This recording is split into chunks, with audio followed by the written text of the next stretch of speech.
แก่เจ็บตายรีบหาความ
ทำเป็นทีมสถานีธรรมะออนไลน์ขอเชิญติดตามชมรายการธรรมสากัจฉาสนทนาธรรมตามการคุยทุกเรื่องทุกประเด็นเติมธรรมะให้หัวใจเติมอาหารใจเติมพลังใจให้ตนเองเป็นประจำทุกวันเวลา 20 นาฬิกาเป็นต้นไปโปรดกดปุ่มติดตามและกด Subscribe เมื่อทำเป็นทีมมาเราจะได้พบกันเพื่อรับฟังสารธรรมข้อคิดดีๆมากมายรับบุญง่ายๆด้วยการกดแชร์เผยแพร่เป็นธรรมทานสัพพทานังธรรมทานังชินาติการให้ธรรมะย่อมชนะการให้ทั้งปวง1แชร์1บุญมีค่าเท่ากับเผยแผ่ธรรมะให้กว้างไกลแชร์ไปมากยิ่งได้บุญมากเป็นการเปิดโอกาสให้คนได้รับฟังธรรมพบปัญญามีความสุขพ้นจากทุกข์ด้วยการฟังธรรมะมาทวงคำมันหมู่บ้านศีลห้าถือเป็นพันธะ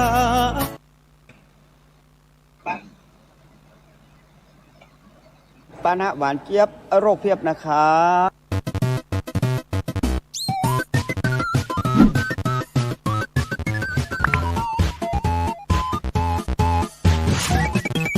หลวงพ่ออยู่ก่อนครับหลวงพ่ออย่าดื่มแบบนั้นรู้ไหมครับดื่มแบบไม่ตวงน้ำตาลจะเข้าร่างกายเยอะเกินนะครับดื่มน้ำหวานบ่อยเสี่ยงเป็นเบาหวานนะครับเบาหวานลงเท้าต้องตัดเท้าลงไตวายขึ้นตาบอดเข้าหัวใจวายนะครับควรจะเทใส่แก้วเอาพอประมาณหรือตามที่เขากำหนดจะได้ลดปริมาณน้ำตาลที่จะเข้าสู่ร่างกาย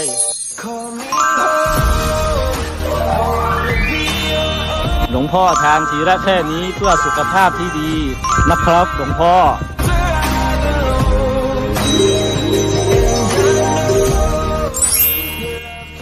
โภชนาดีชีวิตยั่งยืนนะครับ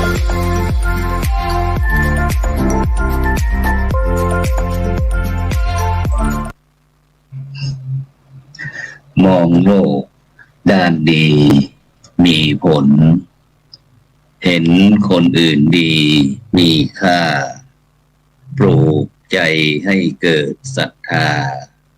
ตั้งหน้าทำดีมีคุณมองโลกด้านร้ายกลายกลับใจรับแต่เรื่องเคืองคุณเหนื่อยหน่ายเลิกล้างทางบุญชีพบุญแท้แน่เอ่ยขอกราบพระธรรมสวัสดีกับบรรดาท่านผู้ฟัง ท่านผู้ชมทุกท่านที่กำลังติดตามช่องธรรมะเป็นทีมทีวีออนไลน์ กลุ่มพระสงฆ์อุบาสกอุบาสิกา ร่วมกันเผยแผ่ธรรมะออนไลน์ไลฟ์สดทาง Facebook ทาง YouTube และสถานีวิทยุ FM ขึ้น 104.50 เมกะเฮิรตซ์วัดฝ่ายหินจังหวัดเชียงใหม่ FM 88.25 เมกะเฮิรตซ์วัดศรีปันเงินอำเภอสันป่าตองจังหวัดเชียงใหม่พร้อมทั้งวิทยุดอยหมอกเรดิโออำเภอเวียงป่าเป้าจังหวัดเชียงราย FM 103.50 เมกะเฮิรตซ์วิทยุเมืองพานเรดิโออำเภอพานจังหวัดเชียงราย FM 99.25 เมกะเฮิรตซ์วิทยุคนรักพะเยาอำเภอเมืองจังหวัดพะเยา FM 106.75 เมกะเฮิรตซ์วิทยุเมืองปานเรดิโออำเภอเมืองปานจังหวัดลำปาง FM 106.00 เมกะเฮิรตซ์วิทยุสตาร์เรดิโออำเภอเมืองจังหวัดลำปาง FM 101.25 เมกะเฮิรตซ์วิทยุบ้านแป้นเรดิโออำเภอเมืองจังหวัดลำพูน FM 96.25 เมกะเฮิรตซ์วิทยุคนเมืองน่านอำเภอภูเพียงจังหวัดน่าน FM 104.50 เมกะเฮิรตซ์วิทยุคณะสงฆ์อำเภอฝางจังหวัดเชียงใหม่ FM 100.25 เมกะเฮิรตซ์วิทยุคลื่นธรรมะของชุมชนวัดห้วยตองสักอำเภอจอมทองจังหวัดเชียงใหม่ FM 98.75 เมกะเฮิรตซ์วิทยุบ้านป่าแฝกอำเภอแม่ใจจังหวัดพะเยาคลื่น 98.00 เมกะเฮิรตซ์วิทยุแม่ขจานโมเดิร์นเรดิโออำเภอเวียงป่าเป้าจังหวัดเชียงราย FM 94.50 เมกะเฮิรตซ์วิทยุแม่วางเรดิโออำเภอแม่วางจังหวัดเชียงใหม่ FM 90.52 เมกะเฮิรตซ์วิทยุสันโค้งเรดิโออำเภอแม่สายจังหวัดเชียงราย 90.25 เมกะเฮิรตซ์สถานีวิทยุบ้านท่าเรดิโออำเภอชัยปราการจังหวัดเชียงใหม่ FM 91.75 เมกะเฮิรตซ์วิทยุชุมชนคนเมืองลี้วัดพระธาตุ5ดวงอำเภอลี้ FM 103.75 เมกะเฮิรตซ์วิทยุมนต์เสียงธรรมวัดบุพารามอำเภอแม่แจ่มจังหวัดเชียงใหม่ FM 106.25 เมกะเฮิรตซ์วิทยุเพื่อการศึกษาพัฒนาอาชีพ R Radio Next Word FM 103.00 เมกะเฮิรตซ์วิทยุFM 99.50 เมกะเฮิรตซ์วิทยุวิทยาลัยเทคโนโลยีและการจัดการกฟผ.แม่เมาะจังหวัดลำปางวิทยาลัยวิทยุวิทยาลัยสงฆ์นครลำปาง FM 106.50 เมกะเฮิรตซ์วัดบุญยวาสอำเภอเมืองจังหวัดลำปางวิทยุการเกตเรดิโอ FM 89.75 เมกะเฮิรตซ์ตำบลทุ่งโฮงอำเภอเมืองจังหวัดแพร่ทีมงานคุณดารุณีและสถานีวิทยุสัมพันธ์อำเภอเชียงแสนสื่อสารสาธารณชนคนเชียงแสน FM 106.25 เมกะเฮิรตซ์ตำบลเวียงอำเภอเชียงแสนจังหวัดเชียงรายพร้อมทั้งสถานีวิทยุเครือข่ายคลื่นสีขาว8จังหวัดภาคเหนือซึ่งในค่ำคืนวันนี้ก็เป็นคืนวันอาทิตย์นะที่7เดือนกรกฎาคมปีพุทธศักราช2567นะก้าวกับผมอัตมาภาพพระครูโสพลปริยัติก็ได้กลับนำรายการเห็นธรรมเห็นเราเห็นธรรมมาพบกับบรรดาท่านผู้ฟังท่านผู้ชมเป็นประจำทุกคืนวันอาทิตย์นะซึ่งบรรดาท่านผู้ฟังที่อยากให้กำลังใจนะอย่าลืมกดติดตามกดไลค์กดแชร์แม้กระทั่งกดกระดิ่งนะพอรายการใหม่ๆเรามาก็จะได้มีเสียงสัญญาณกระดิ่งกริ๊งกริ๊งนะก็หมายความว่ารายการเรามาแล้วนะฉะนั้นก็บรรดาท่านผู้ฟังท่านผู้ชมก็อย่าลืมนะหรือว่าอยากจะร่วม สนับสนุนช่องธรรมะเป็นทีมนะก็สามารถที่จะร่วมบริจาคผ่าน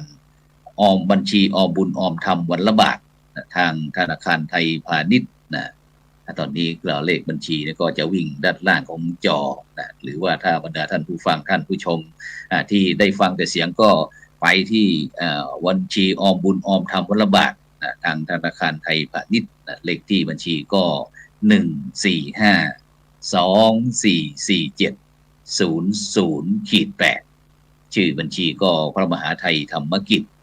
พระมหาชันชัยพรหมประดิษฐ์แล้วก็พระอาจารย์ดร.จตุรงค์ชูศรีหรือว่าอีกบัญชีหนึ่งก็เป็นธนาคารไทยพาณิชย์เช่นเดียวกันนะ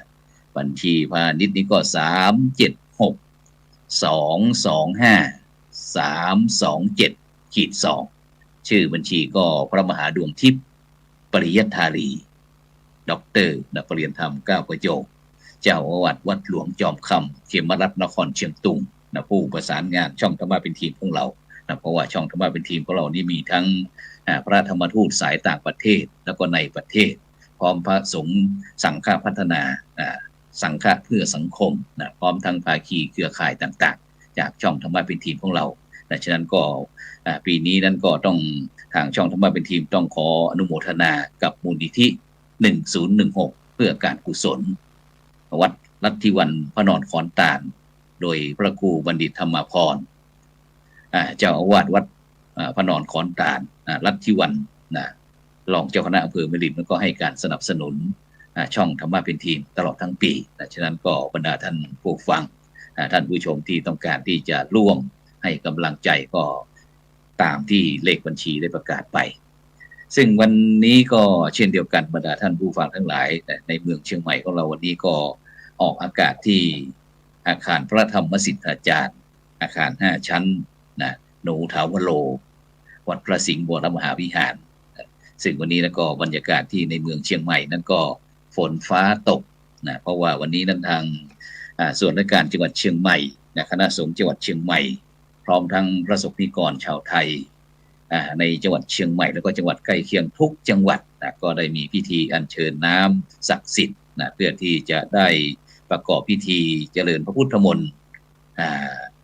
เพื่อที่จะถวายร่วมเฉลิมฉลองครบ6รอบ72พรรษาพระบาทสมเด็จพระเจ้าอยู่หัวพระวชิรเกล้าเจ้าอยู่หัวในหลวงรัชกาลที่10ของเราในวันที่28กรกฎาคมนี้แต่วันนี้ก็ตั้งแต่3 โมง3 โมงที่พระวิหารหลวงวัดพระสิงห์วรมหาวิหารก็มีพิธีทั้งเจริญพระพุทธมนต์แล้วก็มีสวดผ่านละวันซึ่งตอนนี้ก็ยังไม่จบฉะนั้นก็บรรดาท่านผู้ฟังท่านผู้ชมก็อย่าลืมที่ต้องการอยากจะมาเข้าร่วมพิธีอบรมสมโภชเจริญพุทธมนต์น้ำบ่อศักดิ์สิทธิ์เพื่อถวายแก่พระองค์ท่านในฐานะที่เป็นพระสงฆ์นิกรชาวไทยที่ฉะนั้นก็วันพรุ่งนี้อีกวันหนึ่งพรุ่งนี้ก็ตอนเช้าก็ประมาณ8:30ก็จะเริ่มพิธีอีกฉะนั้นก็ขอใช้เสียงนี้ประชาสัมพันธ์เชิญชวนก่อนเพราะว่าแล้วก็อีกข่าวหนึ่งก็พรุ่งนี้ก็ที่วัดหนองอาบช้างอำเภอจอมทองจังหวัดเชียงใหม่ก็จะมีพิธีต้อนรับพระบัญชาแต่งตั้งรองเจ้าคณะอำเภอจอมทองที่วัดหนองอาบช้างแล้วก็จะมีพิธีปิดการอบรมพระวิปัสสนาจารย์ผลเหนือที่วัดพระธาตุศรีจอมทองอำเภอจอมทองจังหวัดเชียงใหม่ซึ่งผู้ดำเนินรายการเองก็จะต้องไปสนองงานคณะสงฆ์เช่นเดียวกันแต่จะไปสนองงานที่นั่นแต่คืนนี้เราสนองงานกับบรรดาท่านผู้ฟังท่านผู้ชมก่อนฉะนั้นเราไปพบกับผู้ร่วมรายการในวันนี้ซึ่งเราตั้งหัวข้อบอกว่าสุขภาวะสงฆ์ยุคใหม่อย่างไรดีซึ่งจะเกี่ยวข้องกับอะไรบ้างไปติดตามชมได้เลยไปที่ท่านพระอาจารย์ดร.วิสิทธิ์ทิตวิสิทธิ์โทผู้อำนวยการฝ่ายสนับสนุนฝ่ายวิชาการมหาวิทยาลัยมหาจุฬาลงกรณราชวิทยาลัยเขตเชียงใหม่นมัสการครับอาจารย์ดร.วิสิทธิ์ครับผมครับถวายความเคารพท่านอาจารย์พระครูโสพลเจริญพรคุณหมอครับอาจารย์ครับผมครับ คุณหมอสบายดีเนาะไม่ได้เจอคุณหมอนาน ส แล้ว บายดีครับสบายดีครับพระอาจารย์ครับ โมทนาสาธุ วันนี้มีโอกาสมาร่วมรายการกับพระอาจารย์ทั้งสองท่านนะ ใช่ใช่ เออ ก็ว่าก็จะไปหาคุณหมออยู่เหมือนกันว่าไม่ได้เจอคุณหมอนาน ครับคุณหมอสบายดี เดี๋ยววัน ทำบ้านเป็นทีมเราก็จัดให้ ไปปล่อยหลวงแล้วกันนะครับพระอาจารย์ โอ้ ปล่อยหลวงที่โรงพยาบาล เพื่อจะมาเห็น มีโอกาสเจอกัน หมดกันแล้วว่าเดี๋ยวจะไปร่วมบุญกับคุณหมอ เห็นจะมีงานปล่อยหลวงวันนี้คงได้คุยกันครับ ครับอาจารย์พระครูโสพลครับก็ทักทายผู้ฟังรายการทุกท่านนะครับ ครับเดี๋ยวนะครับไปที่อาจารย์วิสิทธิ์ผู้คุ้นเคยบอกว่าเพียงคิดถึงนะก็เจอกันที่ช่องธรรมะเป็นทีมแล้วนะไปพบกับศาสตราจารย์นายแพทย์บรรณกิจโลจนาภิวัฒน์คณบดีแพทยศาสตร์มหาวิทยาลัยเชียงใหม่เจริญพรอาจารย์หมอ นักวิชาการครับพระอาจารย์ทั้งสองท่านครับ ก็วันนี้ดีใจครับมีโอกาสได้มาร่วมรายการกับพระอาจารย์ทั้งสองท่านครับก็คงมีเรื่องดีๆเกี่ยวกับเรื่องสุขภาพซึ่งเป็นหน้าที่ของโรงพยาบาลแล้วก็ทางเราก็มีโรงพยาบาลส่งแห่งโรงพยาบาลมหาราชนครเชียงใหม่ครับก็สัปดาห์หน้าก็จะมีงานปล่อยหลวงก็คงจะมีโอกาสให้ข้อมูลรายละเอียดเพิ่มเติมครับพระอาจารย์ครับสาธุแต่แน่ๆวันนี้ท่านพระอาจารย์นิสิตก็ดีใจอาจารย์พระครูโสพลก็ดีใจนะแต่ยังรออีก2ท่านนะเดี๋ยวก็จะมีท่านอาจารย์พระมหาอนุวัฒน์ทิตะเมโทก็คงจะเข้าตามมาแล้วก็พระครูเฉลิมเวชอุบคำนะก็คงจะตามมานะฉะนั้นวันนี้ที่ดีใจคือวันนี้อาจารย์หมอ อาจารย์หมอบอกว่าวันนี้โอ้โหท่านอาจารย์ไม่เคยได้ใช้สักทีแต่รู้สึกว่าก็โอเคนะผมเลย เป็นยังไงบ้างอาจารย์หมอประสบการณ์เกี่ยวกับเข้าสตรีมยัดวันนี้คุยให้ฟังหน่อย ครับก็ให้น้องๆที่ช่วยทางเรื่องเกี่ยวกับเทคโนโลยีช่วยแหละครับเพราะปกติไม่คุ้นเคยแต่ว่าง่ายครับปกติก็เลยไม่ยากครับเดี๋ยวข้างหน้าปั๊บเดียวครับสบายครับปกติเราจะใช้ Zoom กับ Microsoft Teams นะครับใช่นั้นอยู่ก็แต่สะดวกดีครับอาจารย์ครับแล้วผมว่าเป็นเจริญพรดีครับอาจารย์เพราะว่าโลกมันนี้มันโลกมนุษย์เรามันไม่หยุดการพัฒนาอาจารย์หมอเนาะครับเดี๋ยวปี2 ปีก็เปลี่ยนอีกละตรงนี้เมื่อสมัยอาจารย์หมอเป็นเด็กเป็นเด็กไอ้ที่เป็นลูกของคุณแม่นั้นก็อาจจะเห็นไปอีกรูปแบบหนึ่งแล้วก็พอมาเป็นหนุ่มเป็นสาวอะไรก็อีกแบบหนึ่งแต่พอเป็นคณะผู้บริหารก็เจออีกแบบหนึ่งซึ่งโดยเฉพาะเทคโนโลยีมันไม่มีวันหยุดนะอาจารย์หมอเนาะเมื่อก่อนอาจารย์หมอนี่มีมือถือนี่เมื่อปีพศไหนเนาะโอ้ตอนเริ่มสัมภาษณ์หน่อยก็จบตอนปี2531นะตอนนั้นยังเป็นไอ้แพ็คลิงก์อยู่เลยครับอาจารย์เป็นแพ็คลิงก์ตามเวรนะฮะตามตอนเราอยู่เวรเนี่ยมีแพ็คลิงก์แล้วก็เริ่มมีโทรศัพท์ไอ้ใหญ่ๆนะฮะเอานั้นตั้งหัวสุนัขแตกเลยฮะช่วงแรกโมโตโรล่านั่นนะโมโตโรล่าครับจนปัจจุบันก็ยังคิดว่า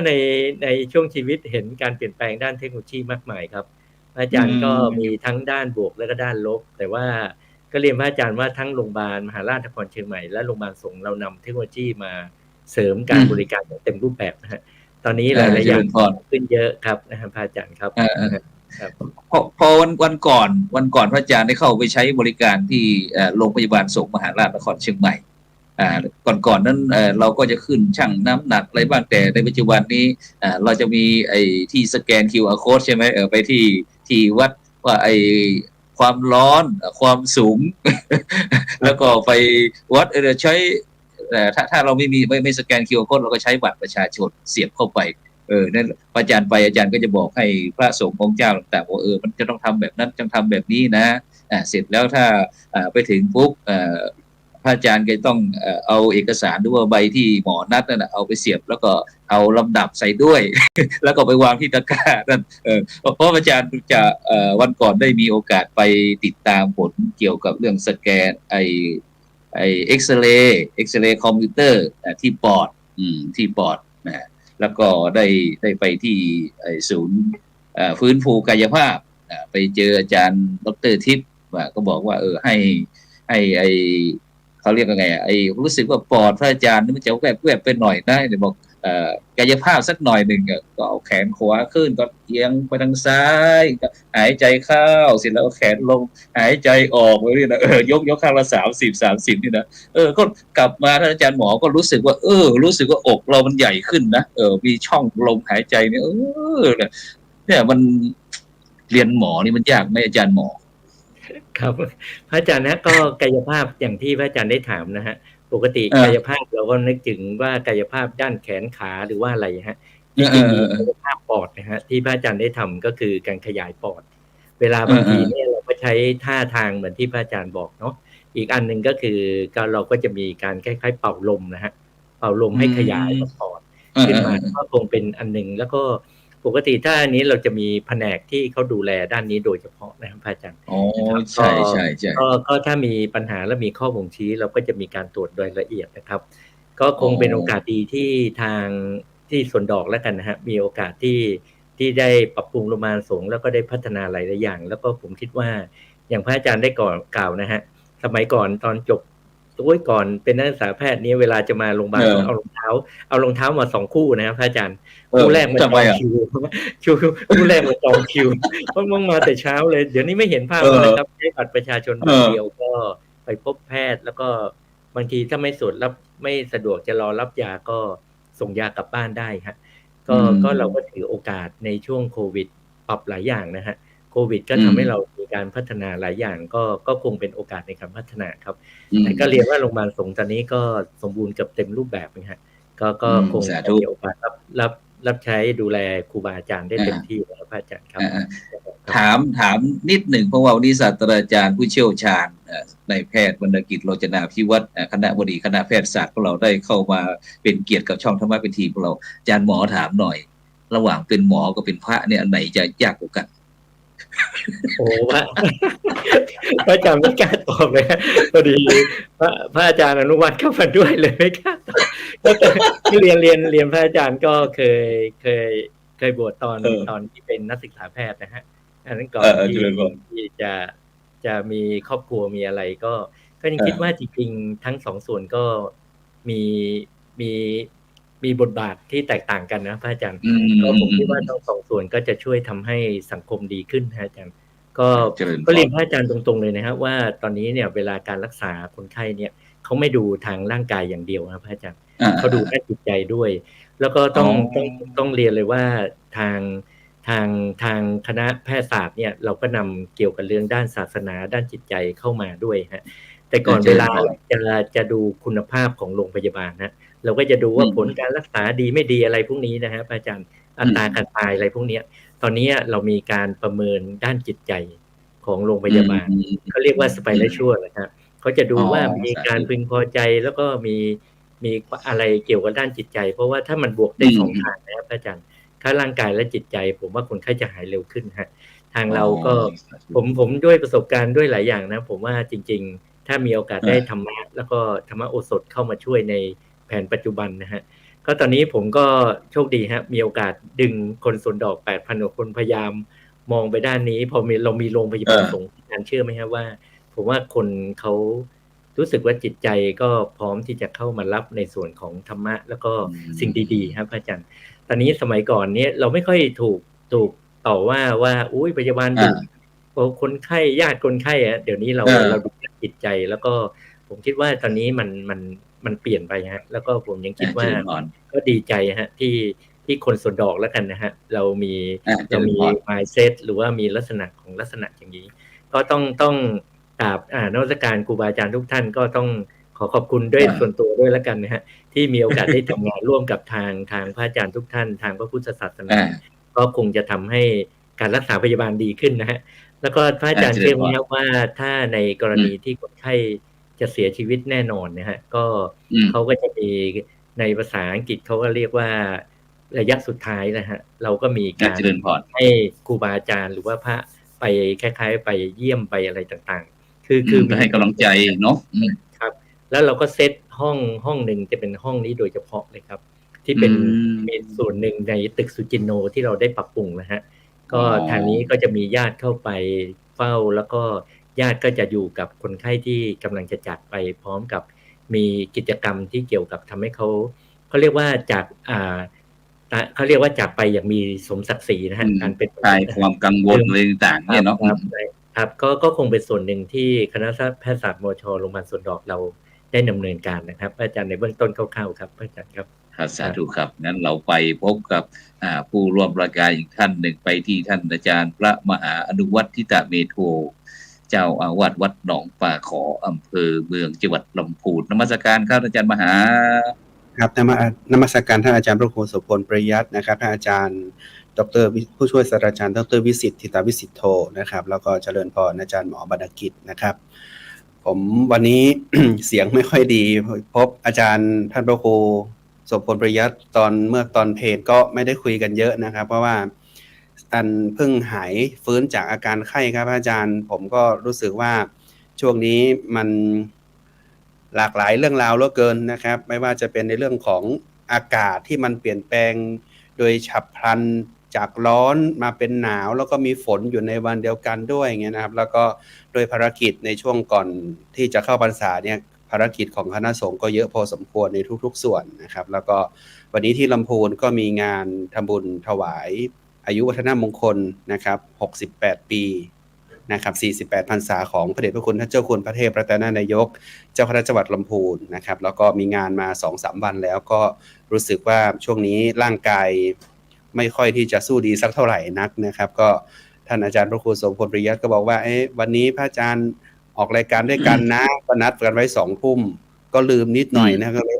เมื่อกี้ทำงานไปแล้วก็เลยดูเวลาครับอาจารย์ก็เลยเอาแล้วเดี๋ยวขอสัก20 นาทีเดี๋ยวผมตามเข้ามาอย่างเงี้ยนะครับอาจารย์ครับผมครับกสาธุครับท่านอาจารย์มหาอนุวัฒน์ทิตเมโทนะครับนี่ก็โดยเฉพาะวันนี้มีส่วนเกี่ยวข้องเกี่ยวกับเรื่องภาคกีฬานุปถากนะครับภาคกีฬานุปถากเพราะตอนนี้โรงพยาบาลสงฆ์นะครับพร้อมทั้งคณะสงฆ์เราก็ได้มีการทำข้อตกลงกันนะครับในการที่จะช่วยเหลือเกื้อกูลกันครับไปที่ท่านอาจารย์ดร.วิสิทธิ์ทิตวิสิทธิโทครับอาจารย์ครับโครงการเกี่ยวกับเรื่องพระกีฬานุปถากของเราครับอาจารย์ครับจากมหาวิทยาลัยมหาจุฬาลงกรณ์และวิทยาลัยเขตเชียงใหม่ครับเป็นยังไงบ้างครับตอนนี้พระกีฬานุปถากเขต 1เราครับก็ต่อจากคุณหมอบรรณกิจนะครับจริงๆแล้วคณะสงฆ์จังหวัดเชียงใหม่ถือว่าเป็นพระสงฆ์ที่โชคดีมากที่เรามีโรงพยาบาลสงฆ์นะครับโดยเฉพาะอย่างยิ่งคุณหมอบรรณกิจเนี่ยเป็นมหาอุบาสกที่ดูแลพระสงฆ์ในภาคเหนือทั้ง8จังหวัดนะครับที่ผ่านมานี่เราก็ต้องยอมรับว่าการดูแลรักษาพระสงฆ์แล้วก็การที่จะเยียวยานะครับแล้วเราก็จะเห็นมีความพร้อมวิวัฒนาการที่ผ่านมาเนี่ยนะครับที่เราจะเห็นว่าการดูแลการรักษาของพระสงฆ์เราทุกวันนี้เนี่ยนะครับทางโรงพยาบาลสงฆ์นะครับได้มีการพัฒนาอันนี้ต้องขออนุโมทนาอาตมาภาพในฐานะเป็นพระสงฆ์รูปหนึ่งในจังหวัดเชียงใหม่เนี่ยก็ยังมีความรู้สึกปลื้มใจนะครับกับการรักษาหรือดูแลภายใต้การบริหารของคุณหมอบรรณกิจนะครับอันนี้ต้องอนุโมทนาเบื้องต้นเลยนะครับที่ผ่านมาเราจังหวัดอื่นเนี่ยยังไม่มีอย่างนี้แต่เชียงใหม่เรามีนะครับอันที่สองก็คือว่าคุณหมอยังอนุเคราะห์เมตตามาทางมหาวิทยาลัยมหาจุฬาลงกรณ์วิเขตเชียงใหม่นะครับรับนิสิตนะครับอันนี้คือถ้าเป็นนิสิตของพระเป็นพระทั้งหมดเนี่ยก็รับไปดูแลที่โรงพยาบาลด้วยอาจารย์ครูโสพลที่มาเรียนนะครับที่เป็นพระสงฆ์รวมถึงนิสิตที่เป็นฆราวาสด้วยอันนี้นี่ทางมหาวิทยาลัยนะครับวิเขตเชียงใหม่เนี่ยนะครับในนามของท่านรองที่การบดีวิเขตเชียงใหม่ก็ขออนุโมทนาที่ผ่านมาเนี่ยเราจะเห็นว่าตั้งแต่โควิดมาเนี่ยนะครับเราก็ได้มีโอกาสได้ทำงานนะครับร่วมกับทางโรงพยาบาลสงฆ์นะครับแล้วก็ผลักดันมาเรื่องที่อาจารย์พระครูโสพลกำลังพูดถึงเรื่องพระกีฬานุปถากมันเป็นจังหวะโอกาสผมว่าก่อนที่โควิดจะมาเนี่ยอาจารย์มันเหมือนจะ เราเป็นเมืองพุทธนะผมว่ามันพุทธศาสนาเรามันจะรู้เหตุการณ์ล่วงหน้าว่ามันจะต้องเกิดเหตุอะไรขึ้นมาเนี่ยผมคิดว่าการเกิดโควิดมาเรามีการเตรียมความพร้อมเมื่อปี60 61เนี่ยนะครับ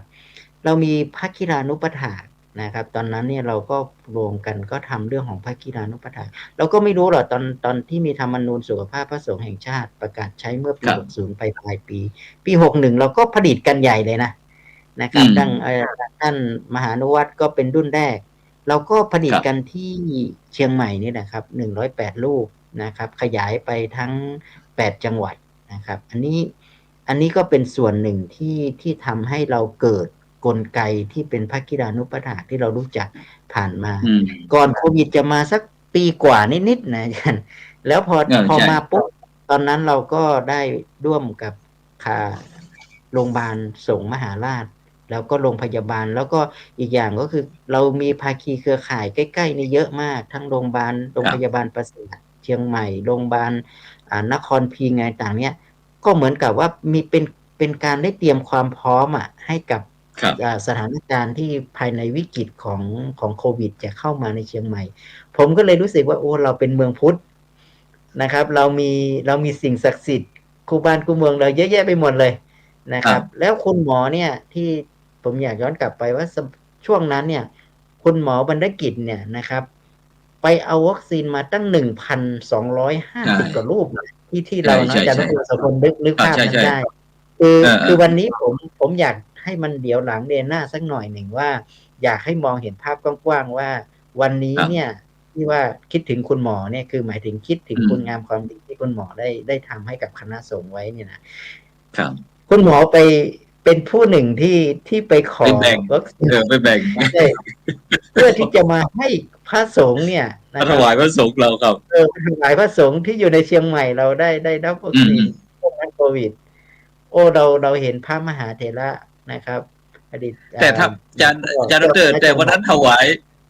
เอาอาจารย์หมอมาถวายก็ยังไม่มีพระที่จะไปฉีดอีกต่างหากนะคือด้วยความที่ท่านเป็นห่วงพระนะครับหมอเป็นห่วงพระผมก็ยังไปขอดำพุนมานะท่านหมอต้องบอกว่าจริงๆแล้วคือท่านมหานวัตรนี่ก็เป็นหนึ่งในนั้นนะครับที่ได้รับเพราะว่าวันนี้เนี่ยที่พูดนี่คืออยากให้รายการตรงนี้เนี่ยนะครับได้เห็นภาพว่าการดูแลสุขภาพของพระสงฆ์เราเนี่ยมันกับโรงพยาบาลสงฆ์เนี่ยมันเป็นของคู่กันอาจารย์พระครูโสพลตอนนั้นเนี่ยเป็นหมอเนี่ยครับไปจริงๆพระที่จะต้องไปรับวัคซีนเนี่ยต้องเดินทางไปที่กรุงเทพผมก็คนหนึ่งแล้วทำไมเราต้องเดินทางไปฉีดไกลถึงขนาดกรุงเทพถ้าเราจะได้ฉีดวัคซีนก็ต้องไปรับที่โรงพยาบาลสงฆ์ที่กรุงเทพนะครับแต่ว่าคุณหมอได้ไปนำมาแล้วมาถวายคณะสงฆ์เราที่นี่นะครับตอนนั้นเราก็จัดฉีดกันหลายรอบเหลือเกินนะครับจนเข็มแรกตื่นเต้นมากอาจารย์ผู้โสพลก็หนึ่งในนั้นเนาะหนึ่งในนั้นนะครับที่ได้รับอันนี้คือมันเหมือนกับเราได้สร้างภูมินะครับได้สร้างภูมิแล้วในจังหวัดเชียงใหม่เนี่ยผมมองว่าเราโชคดีนะครับผมคิดว่าพระสงฆ์ทุกท่านก็ได้รับความดูแลจากการดูแลในขณะนี้นะแล้วตอนนี้เราก็มีพระกีฬานุปถากพอพระกีฬานุปถากตอนนี้เนี่ยเราขยับไปนะครับขยับไปมีการดูแลนะครับร่วมกันกับทางโรงพยาบาลนะครับโดยเฉพาะยิ่งก็คือว่าการดูแลพระสงฆ์นะครับหลังจากที่ท่านมาพักอยู่ที่วัดนะครับเราก็มีสถานชีววิบาลหรือกุฏิชีววิบาลนะครับซึ่งจริงๆแล้วกุฏิชีววิบาลในสถานชีววิบาลเนี่ยคุณหมอบรรณกิจท่านไปทำไว้ตั้งนานแล้วก่อนที่จะมีนโยบายนี้มาแต่มาเนี่ยก็เห็นว่าเนี่ยที่คุณหมอไปทำไว้เนี่ยที่วัดศรีโสดานะครับก็เหมือนกับไปย้ำเตือนว่านี่คือความเป็นจริงแล้วสุดท้ายเราก็ต้องมีสถานที่แบบนี้นะครับซึ่งมหาวิทยาลัยเชียงใหม่เนี่ยนะครับโรงพยาบาลเนี่ยไปทำไว้เรียบร้อยแล้วนะครับมันไม่ใช่เรื่องใหม่เลยนะแต่มาว่ามันไม่ใช่เรื่องใหม่แต่ว่าเราเคยวางรากฐานไว้แต่ว่าพอมันถึงจุดหนึ่งเนี่ยเราเริ่มวนกลับมานะครับสิ่งที่เราเห็นก็คือว่ามันเป็นโอกาส 4-5 ปีที่ผ่านมาเนี่ยมันเหมือนกับว่าถ้าเราไม่มีสถานการดูแลสุขภาพของพระสงฆ์ไม่มีกลไกอะไรที่เข้ามาแล้วตอนนี้พระสงฆ์เราก็เริ่มที่จะตื่นตัว นะครับโดยเฉพาะยิ่งคณะสงฆ์นะครับทั้งภาค6ภาค7เนี่ยให้ความสำคัญเรื่องของพระคีรานุปถากแล้วก็ให้ความสำคัญแล้วก็สนับสนุนดูแลท่านนะครับในการเป็นพระคีรานุปถากมีพื้นที่ให้พระสงฆ์ได้ทำงานอาตมาคิดว่าสิ่งเนี้ยมันเป็นประโยชน์นะเป็นประโยชน์อย่างยิ่งต่อการดูแลสุขภาพถ้าพูดถึงก็ตอนนี้พระคีรานุปถากก็คงมีจำนวนมากอาจารย์พระครูโสพลถ้าเป็นเขต1ตอนนี้ก็ประมาณเกือบ1,000 กว่ารูปละแต่ว่าทั้งจำปริมาณเราอาจจะไม่ได้แต่ว่าสิ่งที่เราได้เห็นก็คือว่าพระสงฆ์เราเจ็บป่วยน้อยลงนะครับเสียชีวิตมรณภาพน้อยลงนะแล้วเราก็ยังมีบางรูปนะครับที่ยังบวชมาที่เป็นจิตอาสาที่มาดูแลสุขภาพพระสงฆ์นี่หลายวัดนะครับเราเริ่มมีการเครือข่ายของโรงพยาบาลเครือข่ายของรพสต.เข้าไปดูแลทำงานกับพระสงฆ์ง่ายขึ้นแล้วก็ทำให้การดูแลที่ผ่านมาเนี่ยพระสงฆ์เป็นกลุ่มที่เข้าถึงยากที่สุดแต่กลับเป็นพระสงฆ์ตอนนี้เป็นพระสงฆ์ที่เข้าถึงแล้วท่านก็ยังเอาความรู้เนี่ยมาสอนเอาความรู้มาเผยแผ่ธรรมอีกผมว่ามันก็ทำให้วัดส่งเสริมสุขภาพเป็นวัดรอบรู้สุขภาพนะครับเริ่มมีพระสงฆ์เข้ามาทำนะครับเห็นที่ผ่านมาก็มีกรมอนามัยได้ถวายความชื่นชมถวายต้นแบบพระต้นแบบพระดูแลสุขภาพต้นแบบพระคีราต้นแบบเหมือนกับถวายกำลังใจให้กับพระทำงานอาตมาคิดว่าสิ่งทั้งหลายเหล่านี้เนี่ยมันล้วนเกิดขึ้นภายใต้วิกฤตสุขภาพที่ผ่านมาเนี่ยนะครับแล้วแม้ว่าตอนนี้เนี่ยเราจะผ่านวิกฤตนั้นไปก็จริงแต่ว่าผลจากการที่ดูแลกันตรงนั้นเนี่ยมันนำมาสู่การเกิด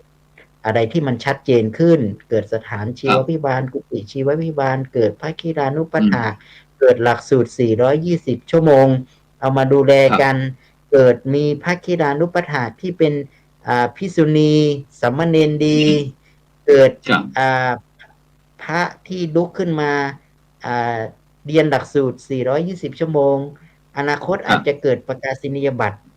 นะครับประกาศนียบัตรให้พระไปเรียนแบบร่วมกันกับทางโรงพยาบาลหรือกับทางมหาวิทยาลัยเชียงใหม่อะไรประมาณนี้ในที่สุดเนี่ยผมคิดว่าหนึ่งในนั้นที่คุณหมอพูดเนี่ยเรื่องของเราดูแลจิตใจก็จริงครับแต่ว่าร่างกายอย่างน้อยมันต้องรู้จักนักศึกษาทุกคนต่อไปต้องคัดกรองตัวเองให้ได้นะอาจารย์ผมมองว่าไม่ว่าจะเรียนในมหาวิทยาลัยไหนก็ตามต้องคัดกรองตัวเองเพราะไปโรงพยาบาลตอนนี้ไม่มีพยาบาลที่จะวัดความดันให้ละต่อไปนี่คือหมายถึงว่าเข้าไปปุ๊บต้องเสียบบัตรต้องวัดความดันเองต้องชั่งน้ำหนักเองคือมันเปลี่ยนแล้วครับตอนนี้ถ้าต้องเรียนรู้ต้องช่วยตัวเองไม่ได้แล้วครับไม่ได้แล้วก็หลวงพ่อที่ไปโรงพยาบาลก็ต้องมีพระคีรานุปถากติดตัวไปด้วยนะครับเพราะว่าจะได้ดำเนินการอะไรต่างเนี่ยไม่ต่อไปนี่แทบจะไม่ค่อยจะเจอกับพยาบาลมาวัดความดันอะไรเพราะมันมีพร้อมหมดแล้วสิ่งทั้งหลายเหล่านี้คิดว่านิสิตนักศึกษาหรือพระสงฆ์ก็ต้องมีองค์ความรู้เรื่องนี้นะครับแล้วเอาองค์ความรู้เรื่องนี้ดูแลสุขภาพกันเองนะครับถ้าไม่เจ็บหรือไม่จำเป็นจริงๆเนี่ยอาจจะไม่ได้ไปโรงพยาบาลละอาจจะใช้การรักษากันเองเบื้องต้นในการคัดกรองในการรู้ว่าตัวเองต้องยังไงต้องควบคุมอาหารยังไงต้องดูแลสุขภาพยังไงต้องอะไรประมาณนี้ครับผมคิดว่าถ้าเราเข้าใจเนี่ยองค์ความรู้เนี่ยเป็นเรื่องสำคัญละนะครับวันนี้ก็เลยคิดว่าโอกาสที่ทางโรงพยาบาลจะจัดงานบุญใหญ่ด้วยนะอาจารย์พระครูโสพลก็เลยคิดว่าอยากให้ทุกท่านคณะสงฆ์ภาค7เนี่ยครับนะจังหวัดลำพูนเชียงใหม่แม่ฮ่องสอนเนี่ยนะครับเรามีโรงพยาบาลสงฆ์มหาราชแล้วก็ที่ผ่านมาเนี่ยที่ได้มีโอกาสได้ร่วมงานกับคุณหมอบรรณกิจเนี่ยจะมาชื่นชมมากว่าดีใจจะมาเป็นพระรูปหนึ่งที่อยู่ในจังหวัดเชียงใหม่นี้ก็ภูมิใจครับไปที่ไหนเราบอกเรามีโรงพยาบาลสงฆ์เราดูแลกันนะครับแล้วก็มีคุณหมอได้อุปถัมภ์คณะสงฆ์เราอย่างคุยได้เต็มที่บอกว่ารู้จักคณะบดีด้วยโอเคประมาณนี้ก่อนอาจารย์นุกโสพลครับฉะนั้นก็บรรดาท่านผู้ฟังท่านผู้ชมซึ่งพวกเราก็พยายามที่จะคุยกันสร้างบรรยากาศโดยเฉพาะอาจารย์หมอก็ถือว่าเป็นบุคคลที่มีความสำคัญ ถือว่าเป็นขวัญใจของพระสงฆ์สามเณรหรือว่าคณะสงฆ์เราที่ได้ดูแลใจใส่ตั้งแต่วัคซีนโควิดเข็มแรก ซึ่งวันนั้นเรานึกภาพอาจารย์หมอจำได้ไหมวันนั้นพระเดชคุณหลวงพ่อพระธรรมวชิระโกศลหลวงพ่อตอนนั้นหลวงพ่อวัดเทพโกศลที่วัดศรีสุดานั่นนะที่อาจารย์หมอไป เป็นกำลังใจนิมนต์ด้านมาว่าความสุขมีเห็นบรรยากาศวันนั้นเป็นยังไงบ้างวันนั้นที่มีพระเยอะแยะวันนั้นที่เข็มแรกวันนั้นเรียนพระอาจารย์ทุกท่านนะฮะทุกรูปนะฮะก็พอดีวัคซีนตอนแรกๆก็ไม่ค่อยมีคนกล้าฉีดนะฮะผมก็ไปรับวัคซีนมาจากที่โรงพยาบาลนครพิงค์นะฮะเขาส่งมาที่เป็นเซ็นเตอร์ก็คือศูนย์รวมไปที่โรงพยาบาลนครพิงค์เชื่อไหมครับผมเป็นคนไปรับแต่เขาบอกว่าคนอื่นไม่กล้าฉีดหรอกต้องให้คณบดีถูกฉีดก่อนนะฮะวันนั้นยังไม่ได้ขอใครเลยเดี๋ยวเอาไว้เป็นทดลองเป็นต้องบอกว่าผมฉีดรู้สึกผมจะเป็นคนที่3ของจังหวัดมีสสจมีทางนั้นนะฮะก็ปลอดภัยดีอยู่ครับก็วันนั้นไม่ได้เตรียมใจไปฉีดนะฮะก็พอฉีดมาแล้วยังคิดว่าน่าจะมีประโยชน์สำหรับกลุ่มช่วงแรกๆก็กลุ่มเสี่ยงนะฮะถ้าทุกคนก็เน้นเสร็จวันนั้นก็คงจะอยากมีโอกาสก็ไปผมขอกรณีพิเศษนะครับเป็นล็อตพิเศษสำหรับพระสงฆ์ก็ทางนู้นก็เห็นความสำคัญแล้วก็ดีใจฮะที่ทำได้สำเร็จแล้วก็ตอนนั้นเราก็มีการฉีดพระภิกษุสงฆ์นะฮะเป็นล็อตแล้วก็ผมคิดว่าวันนี้เราก็ผ่านวิกฤตนั้นไปได้ด้วยกันนะฮะทั้งหมดก็ต้องเรียนพระอาจารย์เลยนะครับว่าผมว่าคงไม่ได้วัคซีนอย่างเดียวกำลังใจซึ่งกันและกันอะไรต่างๆมีผลทั้งหมดนะฮะวันนั้นก็จริงโรงพยาบาลก็ทำงานหนักมากนะเพราะว่าเราไม่รู้โรคมันเป็นยังไงเพราะมันเขาไปพูดถึงอัตราการตายสูงนะครับอาจารย์ก็คงเป็นส่วนหนึ่งแล้วแต่นี้เรารู้จักเขามากขึ้นก็เป็นการเรียนรู้แต่พระอาจารย์เชื่อไหมครับว่าหลังจากนั้นก็ที่วัคซีนได้ดูแลครูบาอาจารย์แล้วก็พระอาจารย์วิสิทธิ์ได้กล่าวถึงพระติรานุปถากแล้วก็ในกุฏิชีวพิบาลนะฮะก็ผมเรียนว่าอันนี้ก็เป็นบริบทของการรักษาพยาบาลนะฮะเพราะการรักษาพยาบาลคนไข้ก็มีตั้งแต่ก่อนมาโรงพยาบาลคือการป้องกันนะฮะแล้วก็เป็นโรคที่ต้องรักษาอยู่ที่ในโรงพยาบาลและอีกอันหนึ่งก็คือพักฟื้นนะฮะผมเรียนตรงๆเลยนะการพักฟื้นที่โรงพยาบาลกับที่วัดหรือว่าบ้านของคนไข้เองนะฮะต้องบอกว่ามีความแตกต่างกันเพราะมันโรงพยาบาลมันก็มีความเครียดนะอาจารย์มีห้องเล็กๆเนาะไม่มีถ้าไปสมมติว่าครูบาอาจารย์ไปพักฟื้นถ้าเกิดไปกุฏิชีววิบาลเช่นวัดศรีโสดาเราก็ยังเห็นต้นไม้เขียวมีอะไรต่างๆแล้วก็คนที่ดูแลก็เป็นพระภิกษุสงฆ์เองก็คงเป็นส่วนหนึ่งแล้วก็ได้รับความรู้คำแนะนำอะไรจากหมอแล้วก็ถ้ามีอะไรเราก็ติดต่อกันได้ก็เป็นเรียนพระอาจารย์ว่าเรามีของฆราวาสที่โรงพยาบาลสวนดอกผมมีโอกาสได้ทำบ้านพักญาตินะฮะบ้านพักญาติก็มีตั้งแต่ก่อนที่เขาจะมารักษาแล้วก็หลังไปพักฟื้นนิดหนึ่งพระอาจารย์เชื่อไหมว่าเราก็ต้องเตรียมระบบถ้าเกิดว่าหนักเราก็ขอมาที่ห้องฉุกเฉินมันเป็นระบบทั้งหมดนะฮะพระอาจารย์ก็คงเป็นส่วนหนึ่งที่ผมคิดว่าวันนี้รูปแบบของการรักษาพยาบาลของพระภิกษุสงฆ์กับฆราวาสเนี่ยในหลักการมันเหมือนกันนะฮะแต่ว่าวันนี้เราก็จะทำให้ดีที่สุดแล้วก็ผมคิดว่าวันนี้ทางโรงพยาบาลสวนดอกโรงพยาบาลสงฆ์มหาราชนครเชียงใหม่ก็ทำได้เต็มรูปแบบนะครับพระอาจารย์ก็เรียนพระอาจารย์ใน6 ปีที่ผ่านมาที่มีโอกาสทำงานแล้วก็ยังไม่คิดว่าทำได้ดีขนาดนี้พระอาจารย์ต้องเรียนตรงนี้ยังไม่คิดว่าทำได้ดีขนาดนี้มีคนมาช่วยมีระบบเข้ามาเราก็ล้อไปกับโรงพยาบาลใหญ่ได้ดีแล้วก็มีคนเห็นความสำคัญนะพระอาจารย์ฮะก็ผมคิดว่าสิ่งที่เกิดขึ้นก็คงจะทำให้มันยั่งยืนฮะพระอาจารย์เชื่อไหมสมัยก่อนตึกสงฆ์เก่าๆที่ก่อนปรับปรุงนะฮะพระครูบาอาจารย์ก็ไม่ค่อยกล้ามานอนเนาะหมอก็ไม่ค่อยมาเดี๋ยวนี้พระอาจารย์ครับมันเหมือนปกติเลยครับมีหมอมามีอะไรแบบว่าตรวจเครื่องมือต้องเรียนพระอาจารย์ตรงๆเลยเครื่องมือบางชนิดดีกว่าตึกใหญ่เองนะฮะพระอาจารย์ก็ต้องบอกเลยว่าจริงๆก็คงเป็นโอกาสที่พวกเราได้มีโอกาสได้ทำให้กับพระภิกษุสงฆ์นะครับอาจารย์ครับสาธุไปที่อาจารย์มหานุวัฒน์นิดหนึ่ง6 ปีเป็นยังไงบ้างเดี๋ยวก่อนที่หลังจากที่อาจารย์มหานุวัฒน์ได้พูดถึงเรื่องโควิดเมื่อ 5-6 ปีก่อนว่าที่เรามารับเข็มแรกเป็นยังไงเดี๋ยวเราจะนำข่าวดีมาบอกกับบรรดาท่านผู้ฟังวัดชมว่าวันนี้เรามีข่าวดีมาบอกนะอาจารย์มหานุวัฒน์ครับคุยให้ฟังหน่อยครับเรื่องโควิดครับ6 ปีก่อน ปิดไมค์นิดหนึ่งครับผมครับอาจารย์แรกๆแล้วมันไม่มีความเข้าใจในเรื่องของโรคนะครับแต่เราก็ทำหน้าที่ในความเป็นพระคีรานุปถากในเริ่มต้นแรกๆคือไม่สร้างความตระหนกตกใจให้เกิดขึ้นกับตนเองแล้วก็สร้างความเข้าใจให้กับบุคคลที่อยู่ในรอบข้างก่อนก็คือพระเนรในวัดนะที่ผมนำกลับมาทำเลยจริงๆแล้วก็เปลี่ยนระบบที่เราเริ่มรู้จักซูมรู้จักอันสตรีมยาร์ดหรือพวกนี้ครับก็คุยกันผ่านทางเครือข่ายของแต่ละอำเภอว่าแต่ละอำเภอมีปัญหาอะไรกับจุดไหนยังไงบ้างจังหวัดนี้มีปัญหาอะไรบ้างเนี่ยอย่างที่เราเคยเจอกันบ่อยเราก็มาเจอกันในสังคมโซเชียลเยอะขึ้นแล้วก็ทางอาจารย์ดร.วิสิทธิ์เนี่ยแหละครับก็เป็นคนที่สอบถามว่าจังหวัดแพร่สถานการณ์เป็นยังไงจังหวัดลำพูนจังหวัดเชียงใหม่เป็นยังไงบ้างแล้วก็ที่ไหนได้รับวัคซีนอะไรไปแล้วบ้างเนี่ยนะครับแล้วก็ในช่วงนั้นเนี่ยผมก็เป็นล็อตแรกของจังหวัดลำพูนกับทางหลวงพ่อเจ้าคณะจังหวัดนะครับก็คือที่จังหวัดลำพูนก็ไม่มีใครไปฉีดเหมือนกันนะครับท่านอาจารย์หมอก็พาคณะสงฆ์นี่แหละไปฉีดนำพร้อมกับทางกลุ่มของกำนันผู้ใหญ่บ้านเป็นล็อตแรกเลยแล้วก็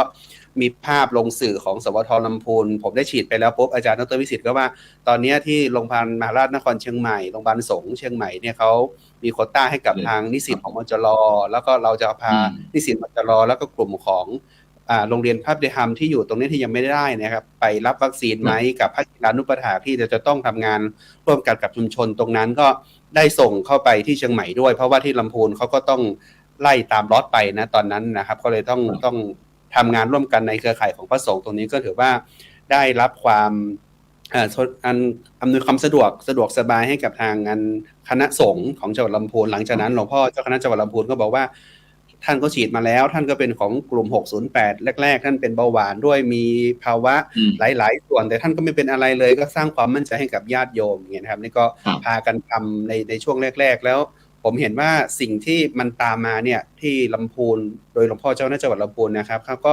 ไม่ได้ประกาศให้ปิดวัดเนาะเขาก็ใช้วัดเนี่ยเป็นสถานที่ในการช่วยเหลือนะครับแรกๆเลยเนี่ยครับที่ลำพูนเนี่ยมันเกิดภาวะวิกฤตใน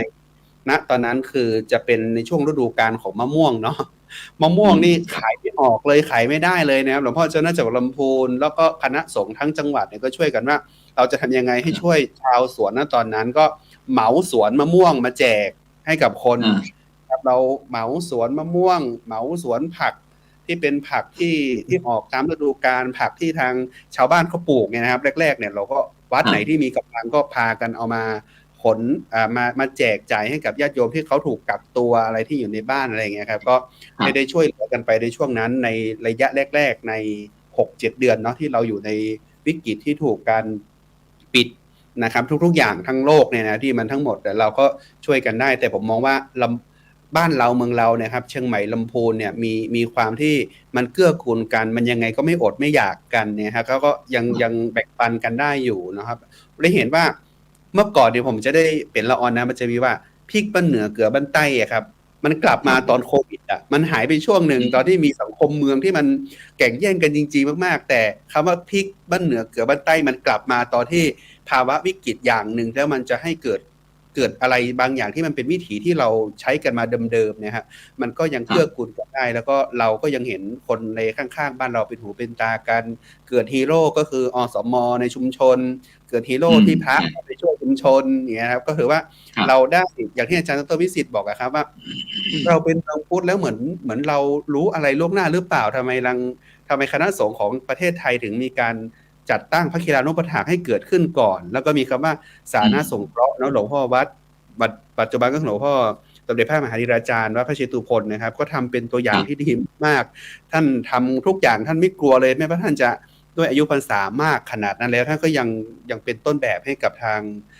พระหลายๆรูปเป็นฮีโร่ให้กับพระที่เป็นทำงานด้านฝ่ายการสาธารณสงเคราะห์นะครับตลอดระยะเวลา6 ปีที่ผ่านมาผมก็ภูมิใจนะครับที่ได้ทำงานในด้านนี้สนองงานคณะสงฆ์แล้วก็ไม่ได้ช่วยเฉพาะแค่จังหวัดลำพูนเนาะเราก็ไปทั้งเขตสุขภาพที่1เขตสุขภาพที่2เงี้ยนะครับแล้วก็ไปทั่วทั้งประเทศที่เราไปเชื่อมเครือข่ายกันเนาะไม่ว่าจะไปทางเครือข่ายของคปชน.ด้วยทางเครือข่ายของพระสงฆ์นักพัฒนาด้วยอย่างเงี้ยครับแล้วก็ได้มีโอกาสสำคัญก็คือได้ไปศึกษาที่มจร.เงี้ยครับก็เลยได้เห็นโอกาสว่าเร